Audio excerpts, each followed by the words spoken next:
కాళేశ్వరం ప్రాజెక్టుపై కేంద్ర రాష్ట్ర ప్రభుత్వాలు కుట్రలను నిరసిస్తూ బీఆర్ఎస్ పార్టీ ఆధ్వర్యంలో గద్వాల్ కృష్ణవేణి చౌరస్తాలో బీఆర్ఎస్ నాయకులు ధర్నా నిర్వహించారు. కాళేశ్వరంపై కేంద్ర రాష్ట్ర ప్రభుత్వాలు కుట్రలు చేసి కేసీఆర్ పై నిందలు వేసి తప్పుదోవ పట్టిస్తున్నారని గద్వాల్ బీఆర్ఎస్ నాయకులు బాస్ హనుమంతు విమర్శించారు. కార్యక్రమంలో గద్వాల్ బీఆర్ఎస్ నేతలు, కార్యకర్తలు భారీగా పాల్గొన్నారు.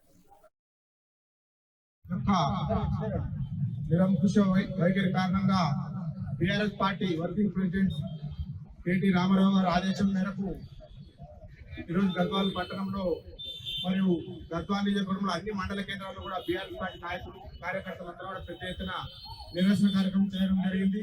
అదేవిధంగా ఈరోజు ఈ పట్టణంలో చేస్తున్న ఈ నిరసన కారణం ఏమిటంటే కాళేశ్వరం ప్రాజెక్ట్ యొక్క గోస్ నివేదికని ఒక కళ్ళబొల్లి మాటలు చెప్పి ఆ నివేదికను కూడా బయట పెట్టకుండా మొన్న జరిగిన అసెంబ్లీలో టీఆర్ఎస్ పార్టీ నాయకుడైన హరీష్ రావు గారు మరి ఆ పార్టీ నాయకులు ఎవరు కూడా ఆ రిపోర్ట్ గురించి మాట్లాడేందుకు కూడా వీలు లేని విధంగా అసెంబ్లీ నడిపినందుకు దానికి అదే విధంగా ఈరోజు గోస్ నివేదిక అంటారు, సిబిఐ ఎంక్వైరీ అంటారు, అన్ని విధాల హరీష్ రావు గారు ప్రజెంటేషన్ చేసిండు.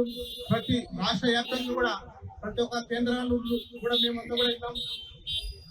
మీడియా మిత్రులు కూడా అందరికి తెలుసు ఏ విధంగా అయితే కాళేశ్వరం గురించి అబద్ధం చెప్తున్నారని. మనకి హరీష్ రావు గారు అసెంబ్లీ కానీ మరి ఎక్కడన్నా పార్టీ కార్యక్రమాలు కూడా కళ్ళకు గచ్చినట్ట ప్రతి విషయం కూడా ఏ కెనాల్ ఎక్కడ పోతుంది, ఎక్కడ వాటర్ వస్తున్నాయి అనే విధంగా ప్రతి ఒక్కటి కూడా వివరించడం జరిగింది. కానీ దాన్ని ఏది కూడా లెక్క చేయకుండా ఈ కాంగ్రెస్ ప్రభుత్వం, రేవంత్ రెడ్డి ప్రభుత్వం ఈరోజు ఏదైతే వీళ్ళైతే ఎక్కడ తప్పు చేయలేదు, ఏదో ఒకటి అడ్డం పెట్టుకొని ఈరోజు ఆ ఎంక్వైరీ కేసీఆర్ పై అబద్ధాలు